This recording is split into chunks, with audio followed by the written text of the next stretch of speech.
Nous allons reprendre nos travaux, comme on dit, pour cette deuxième table ronde,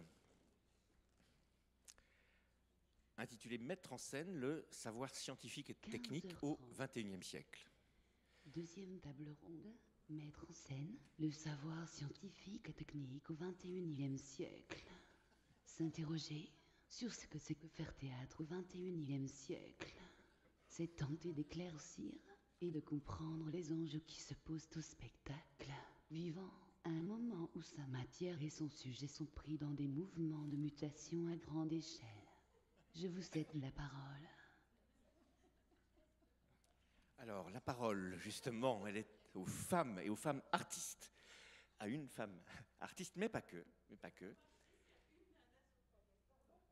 Il y a toujours un problème d'équilibre, ça on l'a noté. Néanmoins, on avance, il y a une artiste, j'allais continuer avant d'être interrompu, chercheuse au CNRS, très proche de Bruno Latour et de SPIP, et de cette aventure assez formidable qui s'est inventée, pour le coup c'est une invention, à Sciences Po, sous la forme de cette notion, de cette chaire des arts politiques, de penser la politique comme art et l'art comme politique, de rabouter ces deux termes qu'on a tant de mal à articuler aujourd'hui. Frédéric, alors justement, peut-être commençons par ça, ton identité, puisque ce mot a été prononcé, et ou ton parcours, je dirais, t'a amené à fréquenter plusieurs types de médiums et être au fond totalement amphibie, c'est un mot que j'aime bien, sur terre comme dans l'eau, c'est-à-dire pouvoir évoluer parfaitement dans le monde universitaire, à être vraiment dans la rigueur de la recherche, tout en pouvant te déplacer dans le médium de la création. Donc le débat qu'on a eu tout à l'heure finalement est intéressant parce qu'on voit bien qu'il y a eu, c'est vrai, ces querelles de territoire, ces querelles d'identité, ces querelles historiques, qui commencent avec Platon, hein, c'est pas nouveau. Et donc il me semble que c'est intéressant aujourd'hui de vérifier qu'il y a des gens, des jeunes gens, ou même moins jeunes gens, qui ont cette espèce de double entrée pour attraper la question effectivement de comment on représente le savoir, ce qui veut dire aussi comment on le transmet. Prendre peut-être le micro.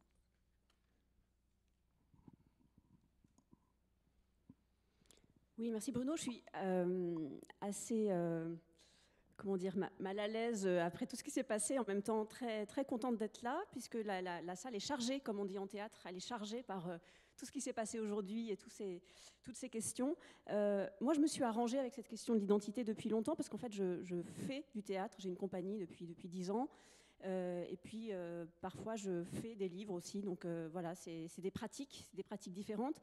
Donc pour moi, c'est pas vraiment des questions d'identité, c'est plus des questions de médium. Et je racontais à Bruno juste avant que pour la première fois à Harvard, une thèse vient d'être acceptée comme thèse, et c'est une bande dessinée. Je l'adore, elle s'appelle Unflattening.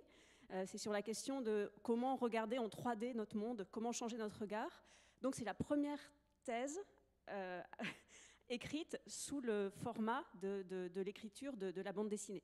Voilà, c'est un exemple que j'aime bien parce qu'il dit beaucoup de choses des problèmes qu'on a pour évoluer entre ces différentes façons de chercher, d'être au monde. Mais je voulais commencer cette petite discussion avec un dialogue, un petit article qu'on avait écrit justement Bruno Latour et moi il y a quelques années, à l'invitation de Jean-François Perret, qui est un nom important ici, pour essayer d'éclairer un petit peu les apories, les problèmes du théâtre scientifique. Donc c'est un dialogue entre deux personnages. Le premier personnage est une partisane des Science Studies, et en face, elle a un vieux défenseur un peu grincheux de la séparation entre art et science.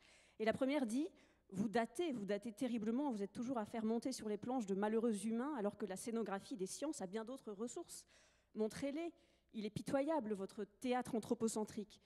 Et le deuxième répond: mais autre temps, autre mœurs, aujourd'hui, c'est vraiment différent. Science et littérature font chambre à part, vous n'y pouvez rien. Et la première répond: mais qu'est-ce que vous racontez? On est à nouveau au XVIe siècle, regardez autour de nous, on y est revenu. Et pas pour faire du théâtre en costume d'époque. Il nous faut un autre théâtre et une autre science. Car les êtres qui vont nous tomber dessus, ils ne sont pas anthropomorphes du tout. Ils ne se contenteront pas de servir d'accessoires ou de prétexte pour nos petites histoires d'humains. Et le deuxième répond: est-ce que tu songerais par hasard à Gaïa, Et la première, dramatique, ici, Gaïa fait solennellement son entrée. Je voulais citer ce petit dialogue parce qu'il est à l'origine à la fois d'une pratique de théâtre et d'une recherche pour moi, qui est que se passe-t-il quand Gaïa, c'est-à-dire en gros la question écologique, qui est aussi une question scientifique, bien sûr, on le sait, entre en scène. Et moi, ce qui m'a passionnée depuis pas mal d'années, c'est de travailler au théâtre, sur le plateau, avec des comédiens, la question de l'entrée en scène d'un nouveau personnage, qu'est ce personnage de Gaïa, qui est cette urgence climatique dont on entend parler tous les jours en ce moment dans les journaux avec l'actualité de la COP. Dans la discussion, si j'ai le temps, j'aimerais vous parler de 2 expériences artistiques pour moi. La première, que j'ai eu la chance de montrer la semaine dernière, grâce à l'invitation d'Antoine au Théâtre de l'Hexagone, qui est la pièce Gaïa Global Circus. Et puis la deuxième, qui est une expérience de simulation, donc d'usage de la fiction pour modéliser un problème commun, qui est une simulation de négociation climatique qu'on a organisée avec Philippe Ken au Théâtre des Amandiers en mai dernier. Donc voilà 2 exemples pour moi assez peu situables si on essaye de garder les anciennes catégories, mais en revanche des expériences à la fois totalement artistiques et totalement de recherche. Donc vous le voyez bien, ce qui m'intéresse, c'est d'essayer de sortir de ces catégories. Et j'ajoute, pour compliquer le tableau, que je travaille en tant qu'historienne des sciences sur la naissance du théâtre au XVIe siècle, du théâtre comme objet justement, comme pratique heuristique. Le théâtre, à l'époque, c'est un livre, on parle de théâtre, insectorum, enfin, c'est un livre encyclopédique, c'est un livre pour représenter le savoir. Et j'essaye de m'intéresser à ce moment où le lieu théâtral est un lieu pour essayer de capter la transformation du monde, qui est la transformation évidemment du cosmos à la fin du XVIe, début du XVIIe siècle. Et il me semble, pour lancer la discussion avec mes camarades, il me semble qu'aujourd'hui, faire théâtre, c'est essayer de refaire monde ensemble. C'est-à-dire que le théâtre est l'un des lieux où on peut essayer de comprendre ce qui nous arrive et cette transformation qui nous arrive. Dans mon cas, dans le cas de Gaïa, j'ai essayé de le faire donc en travaillant avec des chercheurs, des scientifiques, des climatologues. Juste pour revenir un petit peu au thème de cette table ronde, mettre en scène la science aujourd'hui, finalement, ce qui est resté de la science à travers les résidences qu'on a faites à Saclay, le travail qu'on a fait avec les climatologues, c'était pas du tout d'essayer de vulgariser le savoir scientifique, c'était pas du tout des moments de conférences sur le climat, mais c'est plutôt un dispositif. Et c'est là qu'on revient à la question ce matin de l'inventeur. J'ai fait appel à un inventeur assez génial, très renaissance, qui s'appelle Olivier Vallée, qui a beaucoup travaillé à l'Hexagone et à Mélan, qui est un inventeur de machines extraordinaires. Et ce qui m'a intéressée, c'est qu'on a imaginé ensemble un moyen d'avoir un décor qui soit une scénographie mouvante, ce qui était un petit peu pour nous Gaïa. Gaïa, cette espèce de personnage qui arrive et qu'il faut essayer de représenter, puisqu'on n'est plus sur une terre qui ne bouge pas, hein, tous les scientifiques nous le disent. Et donc on a créé un décor qui est un vélum avec des ballons d'hélium suspendus, quelque chose de très simple, avec des bouts de ficelle comme on sait faire au théâtre, mais en parlant avec les scientifiques qui nous accompagnaient, ils nous ont dit, voilà, pour nous, votre modèle, c'est un petit peu comme nos modèles à nous, nos modélisations de climatologues. Donc encore une fois, la science pour nous c'était pas la science en scène au sens où on va expliquer, expliciter, vulgariser des questions scientifiques, mais plutôt essayer de créer ensemble un dispositif scénique, une machine à jouer qui nous permette de réfléchir à ce monde qui bouge. Alors cette première expérience, évidemment, ouvre une transition toute trouvée pour interroger Jean-Olivier Lesten. Vous êtes directeur de recherche.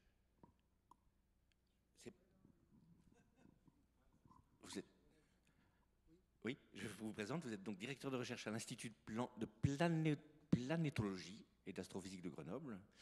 Et vous avez cette caractéristique, un petit peu comme l'amphibie de Frédéric, de participer à un travail théâtral, à un travail de conteur, qui implique finalement votre savoir et qui le transporte, qui le déplace dans le champ de la scène. Non, ça vous fait...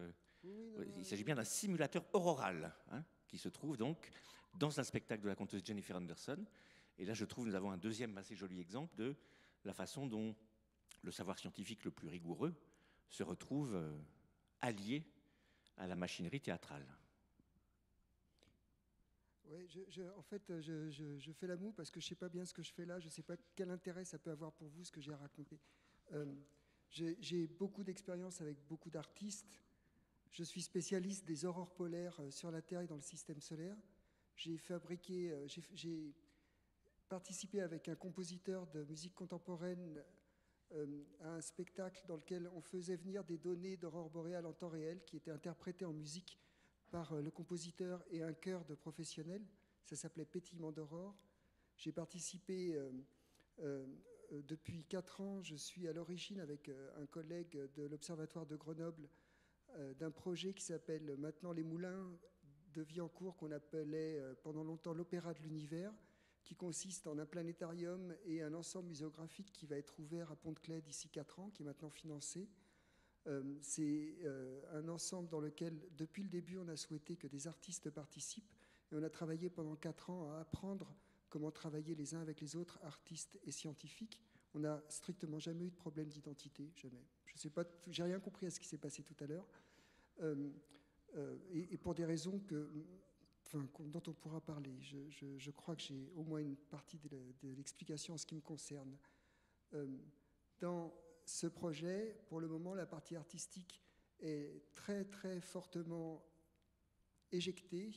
Le maître d'œuvre, c'est la métro, et la métro n'a pas la compétence artistique. La compétence artistique est à la région, tandis que la compétence scientifique est à la métro. C'est complètement débile, et j'y peux rien.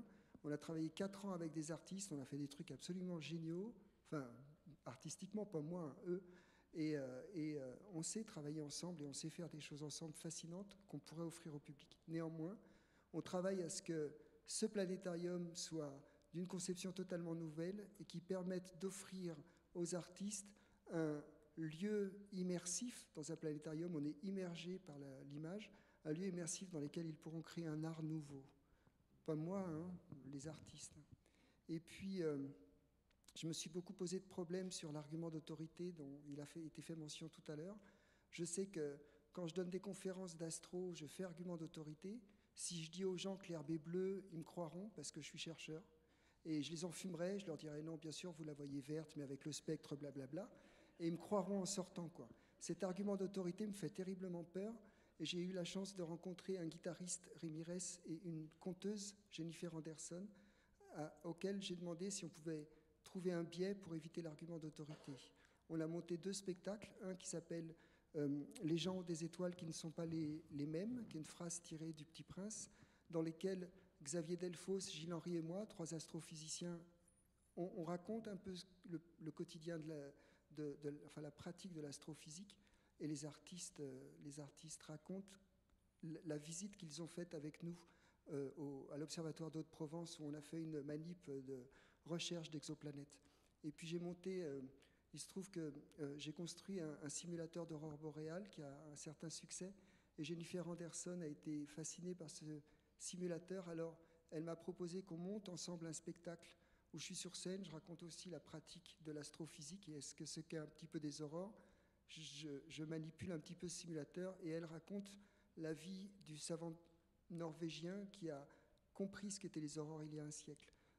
Pour moi, l'intérêt, c'est que les gens ils viennent pour écouter une conteuse ou une conteuse et un guitariste, et ils repartent avec un peu d'astro, quoi. Et c'est assez cool parce que même s'ils détestent l'astro, ils repartent en trouvant que finalement c'est assez joli. Enfin, une partie d'entre eux, bien sûr.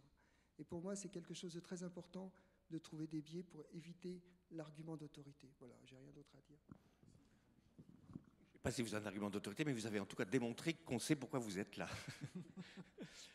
Antoine. Non, peut-être, Jean, tu pourrais, quand on a préparé cette journée, tu nous as parlé de ce que tu imaginais pouvoir mettre à l'intérieur du planétarium, pas en termes de projet artistique, mais qu'est-ce que toi, en tant que scientifique, tu souhaitais pouvoir confier aux artistes. Et j'ai trouvé ça extrêmement passionnant, et ça décentre totalement l'imaginaire qu'on peut avoir d'un planétarium. Et si tu peux nous en dire 2 mots. Les questions, c'était tout simplement que tu me disais que quand, en tant qu'astrophysicien, quand tu regardes l'univers, il y a un certain nombre de principes, ou je ne sais pas s'il faut l'appeler principe, mais il y a des notions que tu souhaiterait pouvoir faire passer à travers ce qui pourrait se passer dans le planétarium, par exemple, que rien n'est fixe dans l'univers. Et ça, ce qui m'intéresse là, c'est que c'est peut-être la première fois qu'on trouve un espace dédié à des questions qui ne sont pas des questions scientifiques au sens strict du terme, et dans lesquelles des artistes peuvent avoir une place très évidente. Je ne vais pas monopoliser la parole. Quand j'ai essayé de dire qu'on a appris à parler les uns aux autres, c'est que c'était difficile de savoir comment faire pour travailler ensemble. Ça nous a pris des années et on s'est appuyé sur des philosophes, même si on ne l'est pas, et sur des grands personnages qui nous ont précédés. On s'est rendu compte qu'un certain nombre de mots sont déclencheurs de réactions d'imaginaire artistique et de connaissances scientifiques. Par exemple, déséquilibre ou évolution ou mouvement. Nous, on sait exactement, à travers nos équations, de quoi on parle quand on parle de déséquilibre.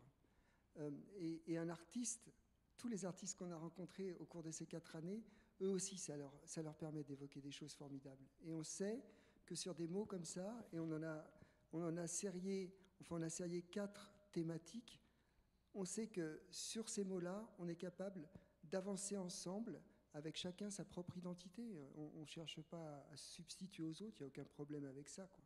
C'est pour ça que nous, on n'a pas eu de crise identitaire, c'était assez cool.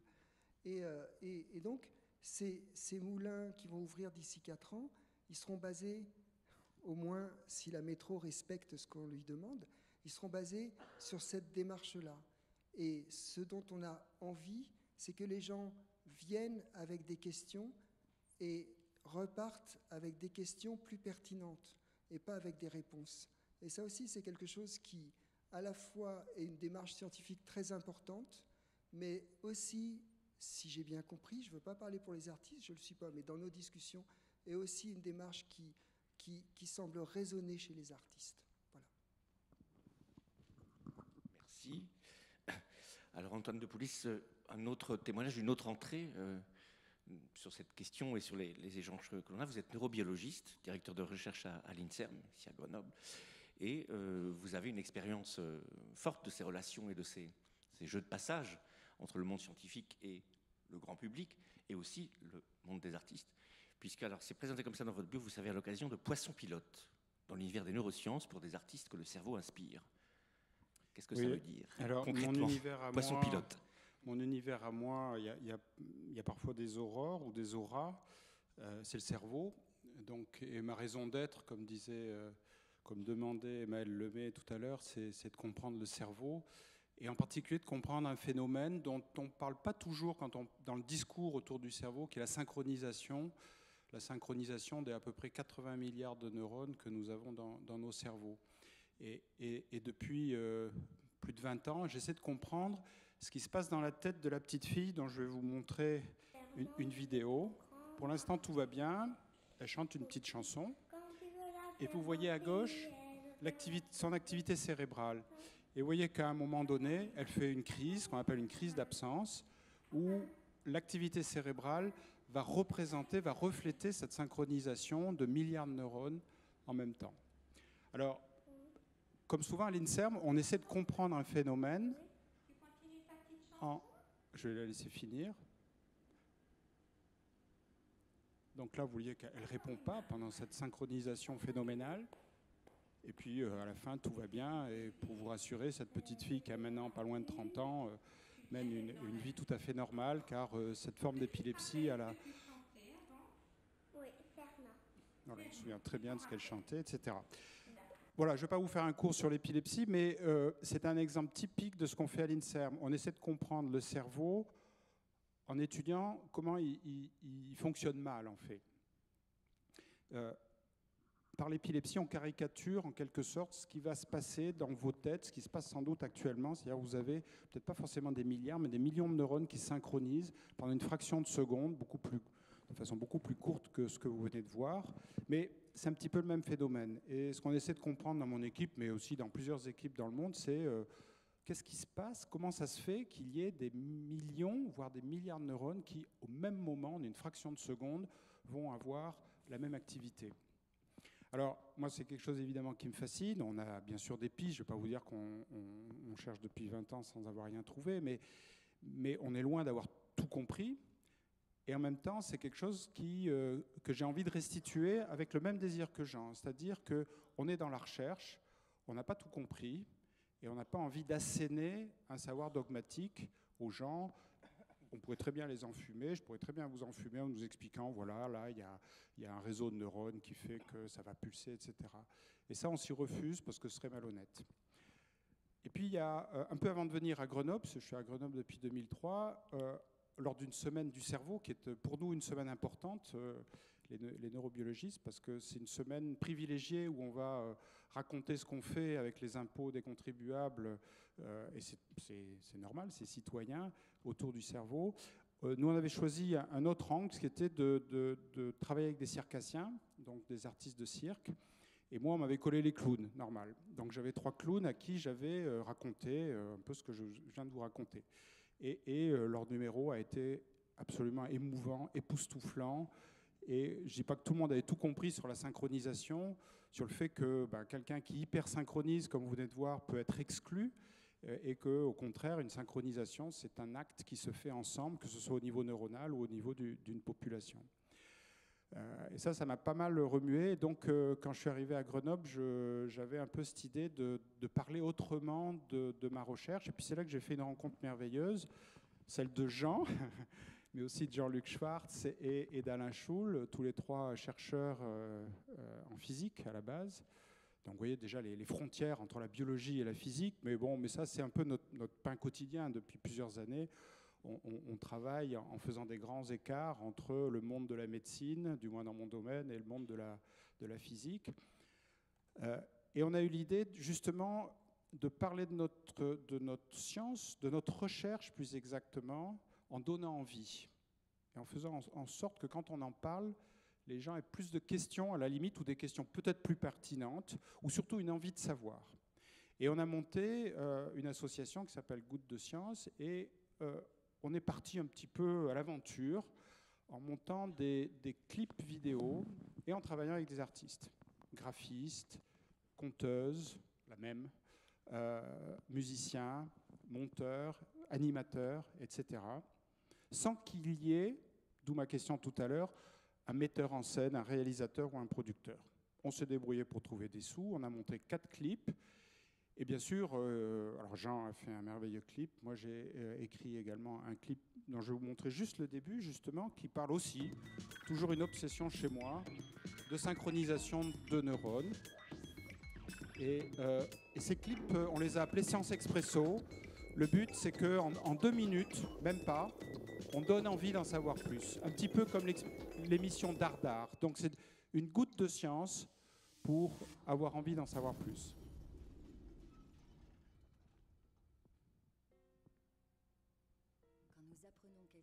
De nouveau. Nos neurones applaudissent. Je dois vous dire que dans notre cerveau, la plupart du temps, nos cellules nerveuses traitent toutes sortes d'informations dans un joyeux tintamarre d'impulsions électriques et de molécules chimiques. Une sacrée cacophonie. Voilà. Donc juste un petit extrait, ça dure un peu plus longtemps, mais pas trop longtemps justement, un format très court. Une fois qu'on a commencé à montrer ces pilotes, on a créé un certain intérêt, notamment au niveau de nos institutions, qui nous a trouvé un producteur. Et puis c'est là que les choses ont un petit peu capoté, parce qu'on a trouvé un producteur, on a trouvé un réalisateur, donc quelqu'un qui a voulu un peu mener la danse, introduire de la dramaturgie dans ce que l'on proposait, puisqu'on avait créé un collectif de chercheurs qui avaient commencé à travailler sur des textes pour servir de support à ces clips. Et puis l'affaire a un petit peu capoté à partir du moment où on a à la fois institutionnalisé cette démarche et surtout mis en position de metteur en scène un réalisateur avec qui voilà, on ne s'est pas entendu parce qu'il nous a peut-être été un peu imposé, je ne sais pas, mais aussi peut-être que nous, on était plus dans l'expérience qui nous plaisait bien, on se marrait bien avec les artistes, ça correspondait assez bien à ce qu'on voulait faire, eux ils y trouvaient leur compte parce qu'ils pouvaient amener aussi de la réflexion, de la création, etc. Ils n'étaient pas simplement des illustrateurs. Et à partir du moment où on a essayé de formaliser un peu ça, d'en faire une production, d'avoir des livrables, ça a un peu capoté, même ça a complètement capoté. Voilà. Et puis, il y a 2 ans, sont arrivés ceux dont nous avons parlé tout à l'heure, les N+1, Michael Choquet, Balthazar Daninos, Léo Laroche, en faisant une résidence à l'atelier Art Sciences, avec le souhait de travailler avec des chercheurs en neurosciences. Ils avaient travaillé avec des chercheurs en mathématiques qui leur avaient permis de produire un spectacle qui s'appelle l'apéro mathématique, qui essaie, avec succès et beaucoup de poésie et beaucoup d'humour, de recréer l'espace mental de chercheurs en mathématiques. Donc quand ils m'ont montré ça, moi j'ai tout de suite dit je marche avec vous, je peux vous faire le poisson pilote donc, à travers l'univers des neurosciences grenobloises et puis un peu strasbourgeoise quand même, ma ville de départ. Et donc ils ne sont pas contentés de consommer du savoir scientifique, ils ont vraiment cherché à approfondir les choses, à appliquer un de leurs protocoles qui s'appelle « Comment ça marche dans la tête » ou une médote également. Donc vraiment avec une certaine rigueur qui nous a tous à la fois amusés et impressionnés pour aller trouver différents chercheurs et même camper, puisqu'ils ont réalisé 3 campements d'1 semaine dans les 3 instituts qui travaillent sur le cerveau à Grenoble. Et de ça, ils sont vraiment allés au-devant des chercheurs, qui ont tous été impressionnés par la qualité, la pertinence de leurs questions, et ils sont allés parfois très très loin. Et ça a donné un spectacle qui a été joué à Avignon à plusieurs reprises cet été, qui s'appelle Fromage de tête, et tout de suite l'allusion, qui était une manière à la fois poétique, imagée, drôle et passionnante de donner envie d'en savoir plus sur le cerveau. Et puis, toujours dans le but d'expérimenter, ils ont proposé à certains chercheurs qui avaient participé à l'aventure de trouver une autre forme de représentation théâtrale qui soit peut-être, alors théâtrale je ne sais pas, mais d'échange, on va dire, avec un public, où peut-être le chercheur serait plus au centre. Et c'est ce qu'on a appelé les impromptus, où là aussi on a beaucoup réfléchi tous ensemble comment on pouvait sortir du discours dogmatique, parfois dogmatique d'un chercheur ou d'un scientifique, et impliquer le public, le faire réfléchir sur quelque chose qu'il possède en plus, qui est son cerveau, ou dans lequel il vit, qui peut être l'univers, plusieurs espaces, etc. Donc ça a donné l'impromptu qu'on a, en ce qui me concerne, moi, ça porte toujours le même nom, les neurones applaudissent, toujours sur la synchronisation des neurones dans le cerveau, donc je suis un peu obsessionnel, désolé. C'est comme ça qu'on travaille souvent en recherche. Et je vous passerai juste le dernier petit extrait, et j'arrêterai là, où vous voyez Balthazar Daninos, qui est donc un des comédiens des N+1, et qui est un petit peu mon alter ego dans cet impromptu qui réunit un petit public qu'on va transformer en neurones et qui va former une sorte de modèle de structure neuronale et avec lequel on va jouer justement à se synchroniser. Alors là, il y a plusieurs essais, hein. Certains ne sont pas toujours fructueux, mais c'est normal, c'est de la recherche. Et là, en l'occurrence, ils tapent dans leurs mains pour reproduire les influx nerveux, c'est facile. Et ça permet d'étudier certaines théories, de faire des hypothèses, de leur expliquer également comment on cherche sur le cerveau et la démarche des chercheurs en général. Voilà. Merci. Merci. Laurent Chicoineau, bonjour. Vous êtes donc le directeur de la Casemate, ici à Grenoble. Vous êtes au carrefour de toutes ces questions, hein, avec cette idée que votre mission, c'est bien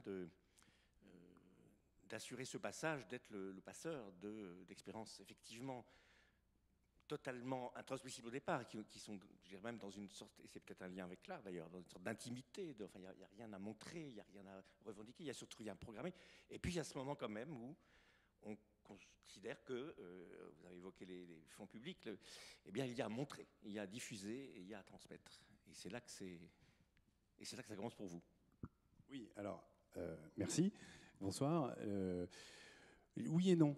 C'est-à-dire que, et je trouve que c'est intéressant l'introduction que vous venez de faire tous les deux, c'est-à-dire que finalement ce modèle un peu linéaire que vous décrivez, c'est-à-dire il y a un temps pour la recherche, un temps pour sa mise en public, finalement c'est plus vraiment ça de ce que je suis en train de comprendre, mais c'est pas une compréhension juste à l'instant, c'est un moment, c'est un mouvement qu'on sent poindre depuis plusieurs années déjà, que je rapprocherais aussi de la question du numérique au sens large, pas simplement au sens des outils, mais aussi, je dirais, au sens philosophique, c'est-à-dire de la manière dont finalement, et c'est un classique maintenant de le dire, l'ère numérique nous apprend à désintermédier un petit peu toutes les relations entre les uns et les autres. Et là, en fait, on va du producteur au consommateur, c'est-à-dire qu'on a des chercheurs qui se livrent sur scène face au public directement, donc sans médiation. Et donc sans médiateur, puisque moi c'est ma posture ici, enfin c'est mon métier, la médiation scientifique, que j'ai démarré comme journaliste et puis ensuite au niveau des musées et des centres de culture scientifique. Et d'ailleurs c'est intéressant ce que tu dis Antoine sur le moment où quand le réalisateur est arrivé, qu'on pourrait considérer comme un médiateur de l'institution et par rapport à la médiation audiovisuelle, finalement c'est le projet à capoter et finalement, bon voilà. Donc je n'ai pas de conclusion particulière à tirer comme ça de cet exemple, mais ça me paraît intéressant d'entamer cette discussion, de mon point de vue, en tous les cas, sous cet angle de la problématique de la désintermédiation et, ou en tous les cas, de la nécessaire transformation des médiations, induite par, encore une fois, les changements visible par le numérique, mais aussi par tout un mouvement dans la société. On parle également aujourd'hui de sciences participatives, on parle de sciences citoyennes. Alors quand je dis aujourd'hui, c'est pas évidemment ce jour-là, hein, ça fait un certain temps que ça existe, mais aujourd'hui, il y a vraiment une mise en avant de tout cela. Et pour rejoindre le sujet de la mise en scène des savoirs et la mise en scène des connaissances scientifiques, je voulais juste faire un tout petit rappel historique sans être trop lénifiant, mais par rapport à, en tous les cas, d'où je parle, c'est-à-dire plutôt du côté des institutions muséales, des musées et des centres culturels, avec une tradition donc, qui est plutôt centrée sur l'exposition que sur la scène, hein, que sur le spectacle vivant, avec une tradition qui remonte pas très longtemps, hein, au regard de l'histoire du théâtre, qui remonte aux années 60, fin des années 60, sur la question de ce que les Américains appellent le hands-on, c'est-à-dire le fait que ce sont des expositions à toucher. Hein, l'essentiel de la mise en scène des sciences depuis maintenant une cinquantaine d'années, c'est par le toucher. Et c'est intéressant parce que ça rejoint la question du geste qui était soulevée ce matin, par le toucher, par la manip, comme on l'appelle. Donc la mise en scène de la science se faisait, parce que je pense qu'on peut commencer à en parler un peu au passé, bien que, et c'est juste là où je veux arriver, la question du tangible, qui d'une certaine façon renvoie à la manip, est en forte émergence aujourd'hui, de même que l'immersion, son corollaire un peu négatif, hein, ça peut être un peu contradictoire les deux, mais c'est vraiment les deux tendances qu'on sent très fortement poindre. Donc cette question du toucher à travers la manip, elle s'est développée très fortement dans les années 70, 80, 90, etc. Depuis cette période. Et donc tout le monde a focalisé finalement, quand je dis tout le monde, c'est à la fois les scientifiques associés à ces dynamiques de médiation, d'éducation populaire, de vulgarisation scientifique, de communication des sciences, se sont vraiment focalisés finalement sur l'objet lui-même, sur la manip, avec au début de l'interactivité, juste l'interactivité presse-bouton, qui finalement réduit complètement la pratique scientifique à une interactivité machinique qui n'a quasiment plus de sens, hein, d'où les limites aussi évidemment de ce modèle. Mais la question donc de cette manip, qui a un peu oublié le geste, au sens où on en parlait ce matin, pour se focaliser sur le dispositif, a finalement quelque part vidé de sens la démarche scientifique, c'est-à-dire vidé de sens le dispositif qui était censé faire prendre conscience ou acculturer à la démarche scientifique, hein, c'est-à-dire émerveiller ou éveiller la curiosité, faire s'interroger. J'en disais tout à l'heure, on voudrait que les gens ils arrivent avec des questions et qu'ils repartent avec de meilleures questions. Donc on est dans cette logique de la démarche scientifique qui vise toujours à s'interroger, à se questionner. Donc la mise en scène se faisait de cette façon-là. Aujourd'hui, et je ne serai pas trop long là-dessus, je m'arrêterai juste après, de la manip, nous sur Grenoble, hein, depuis quelques années, on a complètement ouvert la manip au public. C'est-à-dire que pendant très longtemps, et encore aujourd'hui, ce qui se fait, c'est que la manip, elle est faite par un petit groupe d'experts, des scientifiques, des éducateurs, des médiateurs, et puis ensuite on la met en public. Là, l'idée qu'on a qu'on a créée sur Grenoble, c'est au contraire d'ouvrir cette possibilité d'agir et de construire par soi-même des manips, des dispositifs, des machines, des objets, pour s'expliquer le monde, pour répondre à un enjeu très concret, ça peut être vraiment très trivial, Donc c'est ce qu'on appelle le Fab Lab, c'est-à-dire un laboratoire de fabrication numérique. C'est le numérique qui rend aussi accessible, facile, l'accès à des machines de fabrication. Et donc pour revenir dans ce monde du concret, mais en ouvrant complètement ce monde du concret au public, donc aux scientifiques, au public. Et là, on rejoint les artistes, puisque là aussi, de nombreux artistes s'intéressent à ces pratiques. Ce matin, Dominique David parlait de la nécessité entre une technique et une intention artistique que l'artiste développe sa pratique de la technique. C'est ce qu'on observe aussi, par exemple, avec les imprimantes 3D, qui sont des machines qu'on peut maintenant avoir assez facilement à disposition et qui vont, une imprimante 3D toute seule, c'est assez bêta comme machine. On peut faire juste des tiroirs, des poignées de tiroirs, comme on peut faire de l'art avec. Et évidemment, tout dépend de l'intention et des gens qui vont travailler sur ces machines. Donc c'est la logique, enfin c'est la piste sur laquelle aujourd'hui nous sommes, un peu de l'ouverture du geste, l'ouverture des dispositifs qui permettent de mettre en scène les sciences et les technologies. Merci. Peut-être pour rajouter un exemple concret et qui implique quelqu'un d'autre évidemment que toi seul, enfin tout un dispositif, dire un petit mot sur le projet de Philippe Ken, nouveau directeur du Théâtre des Amandiers, qui est extrêmement sensible à toutes ces questions et qui, d'emblée, dès son arrivée, il l'avait écrit dans son projet, a posé un geste assez fort. Oui, ça va assez bien avec tout ce qui vient d'être dit. Par rapport à ce que vous venez de dire, je voulais juste rajouter cette idée de la science comme spectacle, qui est quand même à l'origine, quand on remonte à l'histoire des sciences, au tout début, les expérimentations étaient publiques, les théâtres anatomiques étaient publics. Voilà, donc j'avais envie, comme on passe beaucoup de temps, parce qu'on a divisé tout ça, à essayer de refaire des liens, à reparler de tissage, etc.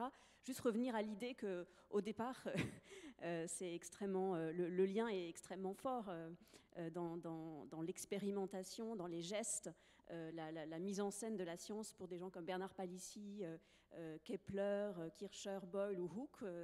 C'est vraiment à la fois un geste public et un geste de travail scientifique. Et donc, c'est à partir un petit peu peut-être de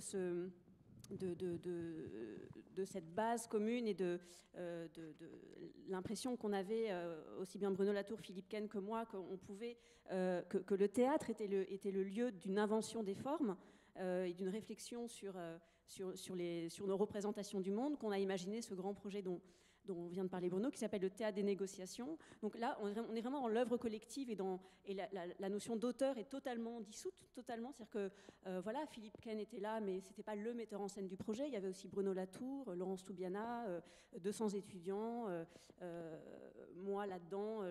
On n'avait plus du tout d'identité, si vous voulez, professionnelle très nette. En revanche, on avait une envie, c'était de faire une simulation, donc d'utiliser le lieu du théâtre pour imaginer 6 mois avant une COP, une conférence climatique, avec 200 étudiants, en changeant les formes. Alors ça aussi, c'est quelque chose de très connu en science. On prend un modèle, en l'occurrence le modèle de l'ONU, et puis on va changer quelques éléments pour voir ce que ça donne. Laurence Toubiana utilisait d'ailleurs le mot de laboratoire. Énormément. Donc on a changé quoi comme élément ? Eh bien on a changé les règles du jeu, dans des questions assez techniques de négociation. On a changé surtout les parties, conférence des parties, donc on a changé les gens qui étaient représentés. C'était plus seulement des États-nations, mais c'était également des êtres de la nature. Donc on revient à cette idée qu'il est important aujourd'hui d'essayer de représenter autre chose sur la scène politique que simplement des êtres classiques de la philosophie politique. Et puis aussi, on a transformé une donnée des conférences qu'elles sont privées, qu'elles sont en huis clos, comme les laboratoires d'ailleurs scientifiques avant qu'on les ouvre.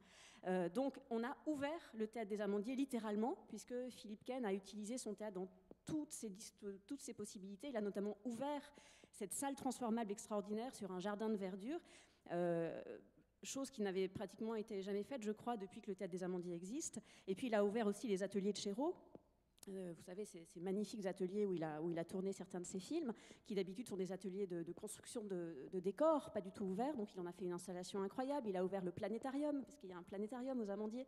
Il a ouvert tous les espaces dans lesquels le public pouvait pénétrer. Ce qui était intéressant pour nous, c'était de voir comment, en transformant quelques données, on pouvait créer vraiment un test tube, j'arrive plus à trouver le mot, et voir ce que ça produit. L'idée, c'était de représenter autrement le monde que dans les territoires géographiques qu'on connaît.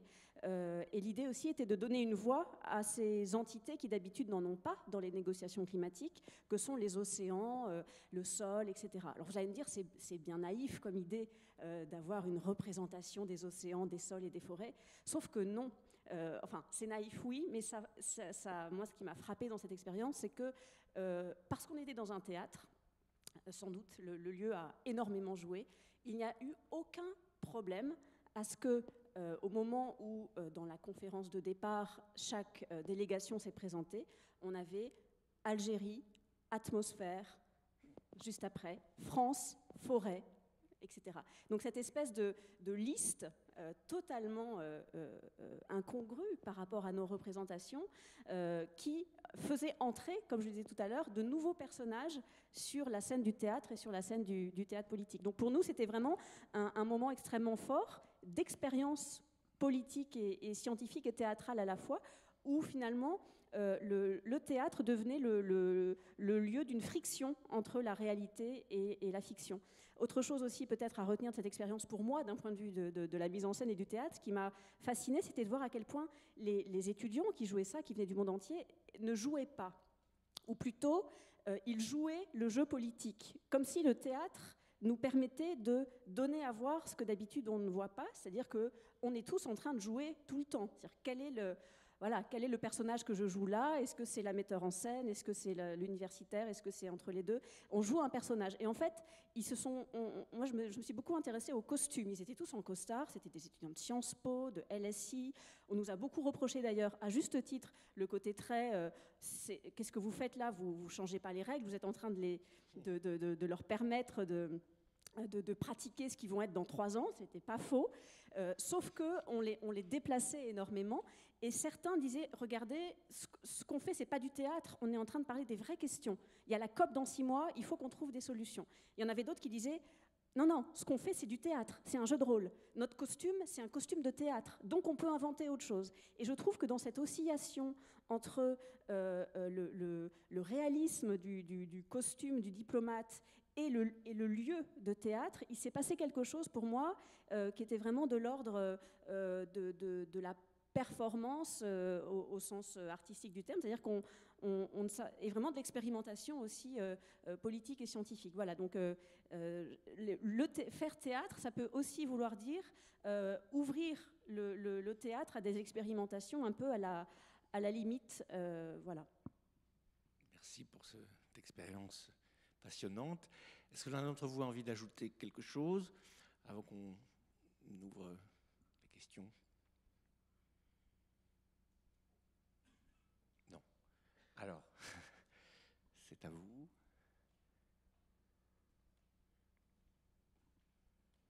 Oui, on va vous donner un micro pour qu'on vous entende bien.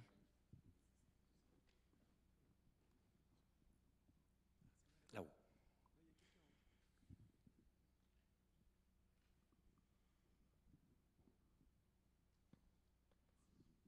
Bonjour, Dominique Pesson, artiste plasticienne et scientifique. Je voulais savoir justement quel avait été l'aboutissement de cette pré-COP21.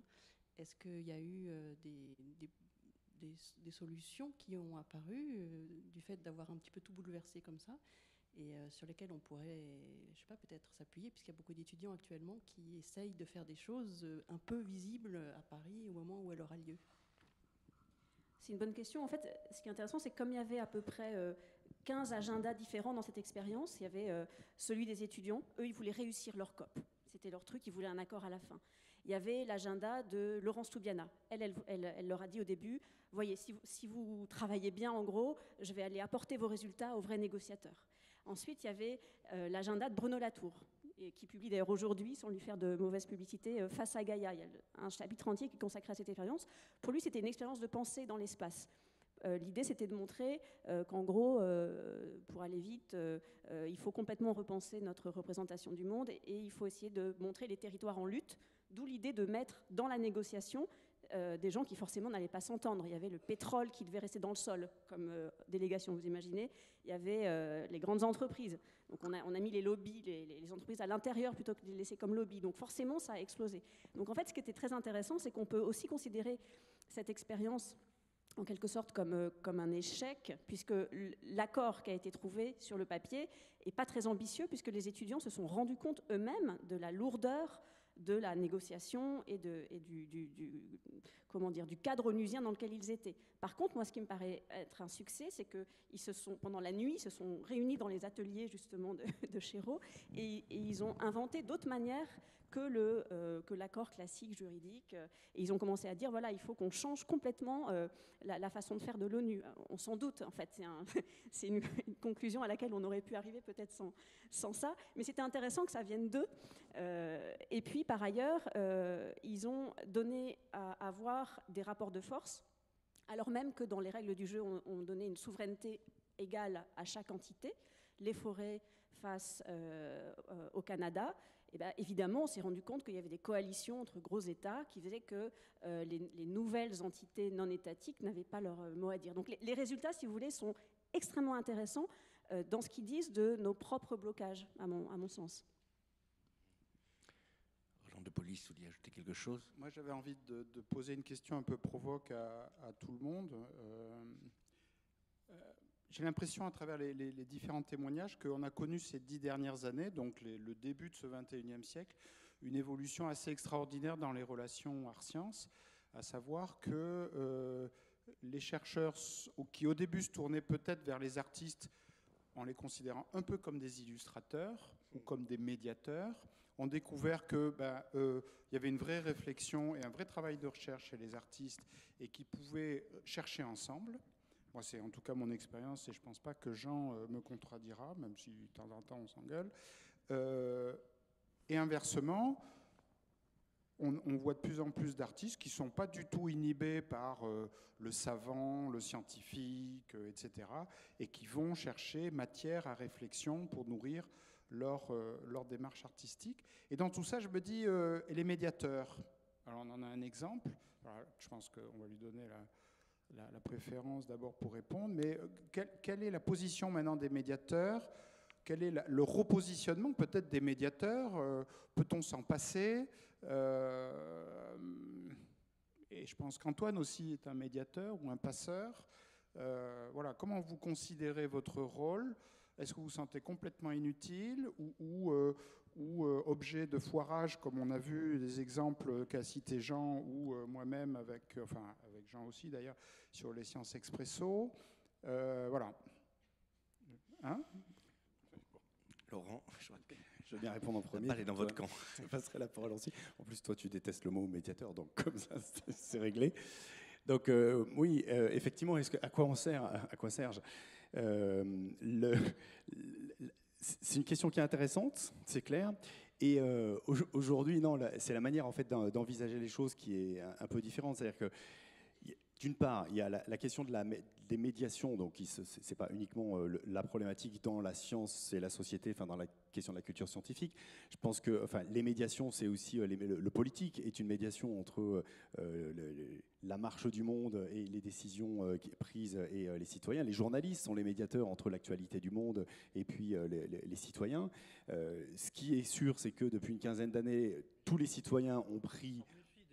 Quand on entend ce que dit une journaliste sur les chercheurs de Grenoble, on n'a plus du tout confiance. Alors que tout ce que disent les chercheurs, c'est vrai, forcément.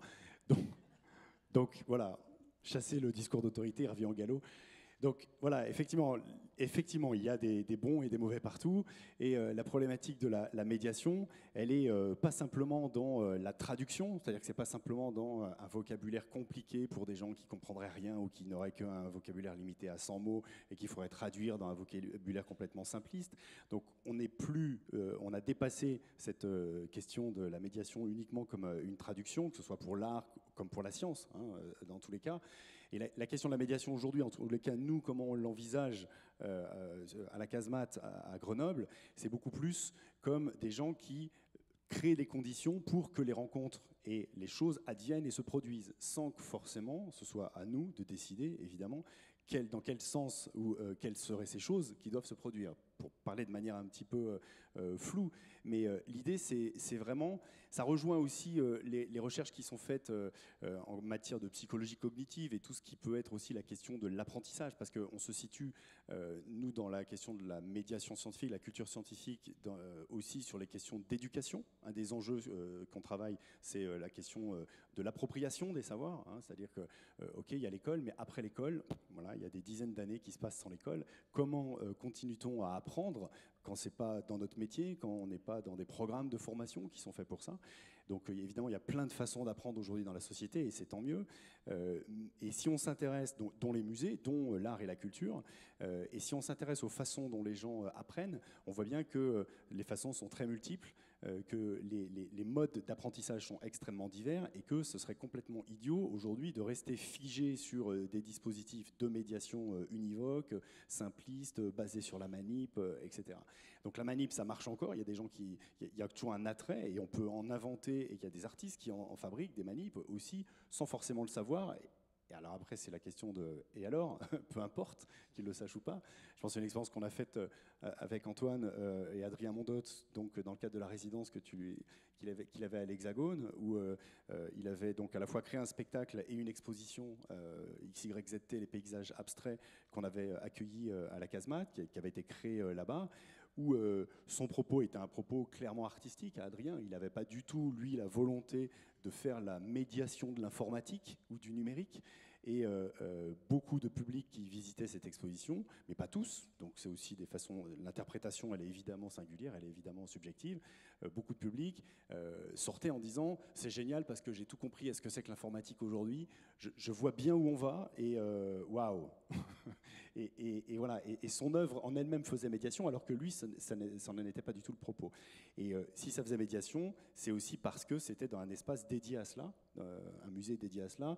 La même installation présentée au Centre national d'art contemporain, par exemple, aurait produit des effets assez différents, ou en tous les cas, moins de public se serait peut-être posé cette question.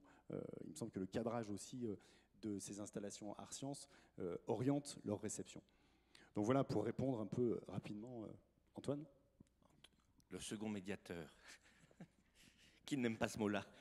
Oui, j'aime pas ce mot-là parce que quand on est avec des artistes, on ne peut pas faire un travail de médiation quand on est avec une œuvre, pardon. On peut pas, enfin, la médiation, c'est qu'on va faire bouger les deux parties, le public, la personne à qui on s'adresse ou avec laquelle il y aurait un problème. Et puis, de l'autre côté, c'est qui? C'est l'œuvre, mais l'œuvre, on ne va pas la faire bouger pour qu'elle s'adapte au public. Donc, je pense, moi, que le mot de médiation dans le champ du théâtre n'est pas adapté. En revanche, peut-être qu'effectivement, on a, nous, un rôle de médiation, pour le coup, quand on fait ce travail de lien entre l'artiste, le scientifique, entre une compagnie et un laboratoire.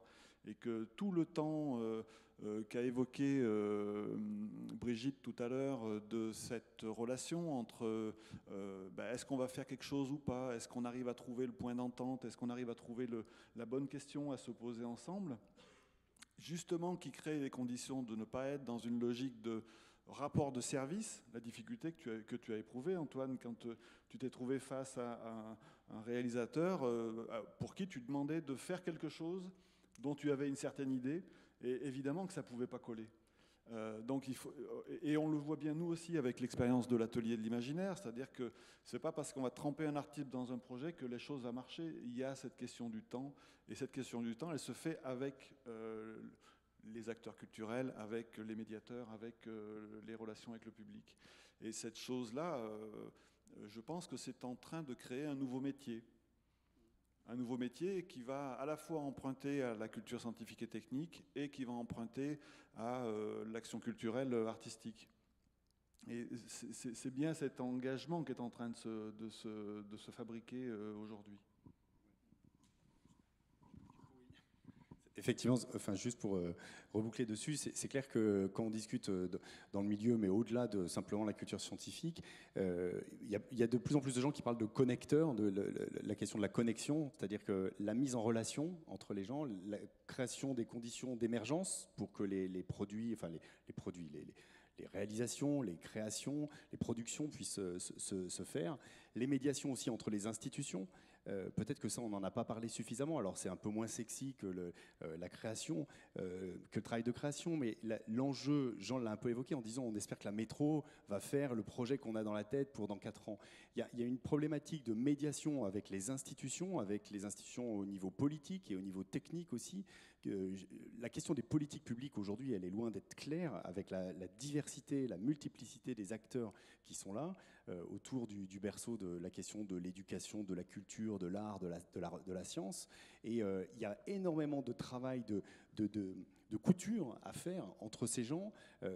Au quotidien, on le fait vraiment très très régulièrement. C'est un travail de l'ombre qui est très complexe. Enfin, je dis pas ça pour nous lancer des fleurs, mais qui est un travail ingrat souvent, mais qui est aussi un travail de médiation, puisqu'en fait, ça consiste très concrètement à aller persuader des services culturels que travailler avec des chercheurs, oui, ça fait partie de leur scope, ça fait partie du périmètre, et réciproquement. Et aussi travailler avec des acteurs du développement économique, par exemple, pour leur dire que oui, la Biennale Art Sciences, ça a quelque chose à voir avec le développement du territoire. Bien sûr, ça ne va pas créer des emplois, et c'est pas les indicateurs, c'est pas des indicateurs aussi simples que ceux qui vont adresser au pôle de compétitivité, par exemple, mais c'est quelque chose, nous on en est persuadés, qui contribue à la montée en compétences, à la montée en interrogation, à la montée en compétences de l'ensemble de la population, y compris les entrepreneurs, des jeunes comme des moins jeunes, y compris de ceux qui n'entreprendront pas, mais qui seront plus à l'aise ou qui vont aussi tracer leur chemin sur ce territoire. Donc tout ça, c'est aussi, je pense qu'on pourrait le qualifier de travail de médiation, pas en direct avec les publics, mais entre les institutions, qui est un travail aujourd'hui absolument nécessaire. Oui, une question là-bas. Oui, ça marche.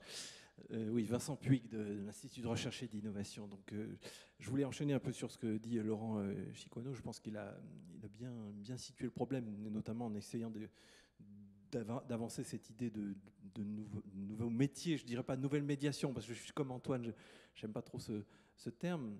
À l'IRI, on parle plutôt de nouvelle épistémée, au sens où aujourd'hui, il faut, je pense, pour entamer un dialogue sérieux sur le fond, entre artistes et chercheurs, revenir à des questions épistémologiques. Alors, bien sûr, je le dis en tant que philosophe, mais aussi en tant qu'informaticien.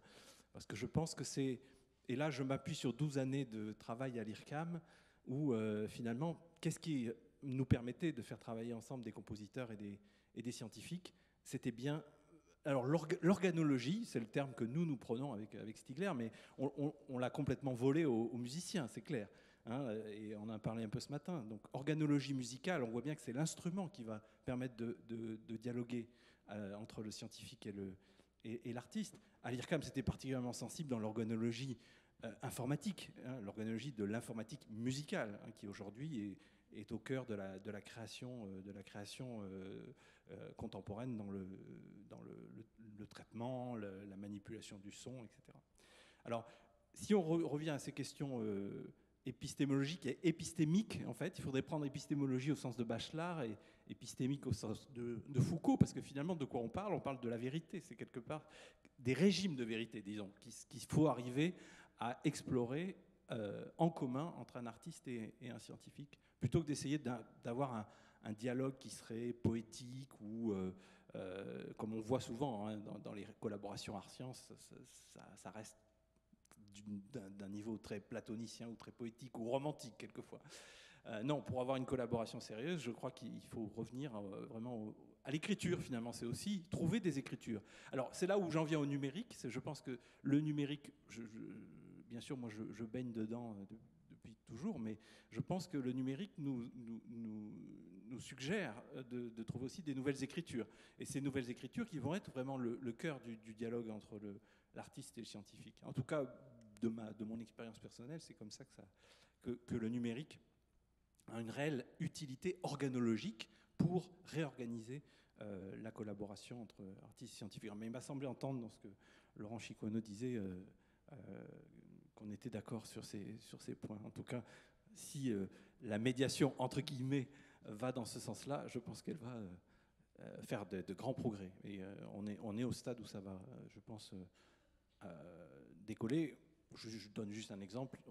On mène actuellement un projet ANR qui s'appelle Épistémé, avec des astrophysiciens et avec des historiens, donc pour justement montrer des disciplines très différentes, où on est au cœur de ces questions d'organologie pour le dialogue entre artistes et scientifiques, et aussi pour le dialogue avec le public. Parce on n'a pas beaucoup parlé du public, mais moi, c'est une de mes préoccupations, notamment dans une étude que je viens de finir pour le syndicat des producteurs de spectacles vivants. J'insiste beaucoup sur aussi le fait que les bons instruments de médiation, il faudrait que ce soient les instruments scientifiques eux-mêmes.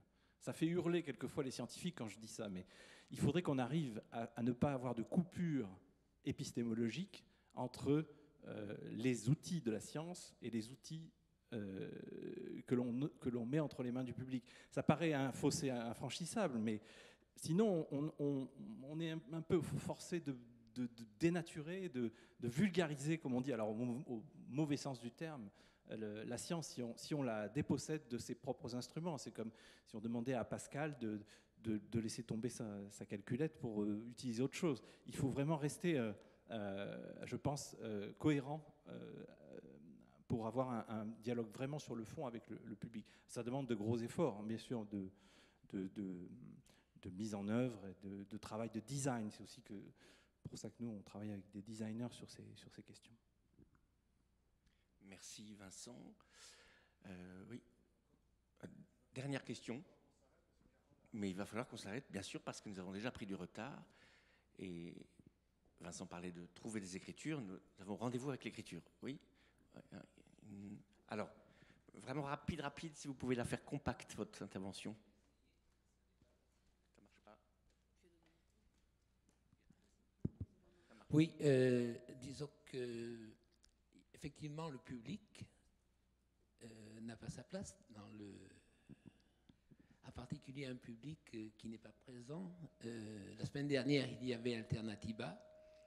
Il y a donc des personnes qui sont très critiques sur la science, sur Minatech, etc.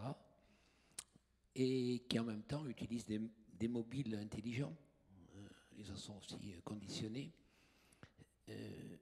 Moi, la question que j'ai envie de poser, c'est quel est le rapport qu'il y a entre cette médiation et les principes de l'éducation populaire qui partent d'un autre axe et sur lequel il faudrait peut-être faire des liens. Pour répondre en 2 mots, parce que pour moi, c'est quasiment la même chose. Enfin, les rapports, nos racines, elles sont dans l'éducation populaire, très clairement. Quand on travaille au quotidien à essayer de faire s'approprier les nouvelles connaissances à une majorité de public et à des gens qui cherchent à le faire, quand on ouvre des accès aux machines, notamment à des machines de production scientifique, puisque à côté du Fab Lab, on monte un Biolab aussi, où on peut, où l'idée c'est d'essayer de démocratiser au maximum la pratique de la biologie aujourd'hui. Je veux dire, c'est exactement un programme de l'éducation populaire. Donc pour moi, il n'y a pas de différence clairement là-dedans. Dominique, dernière intervention. 3, oui.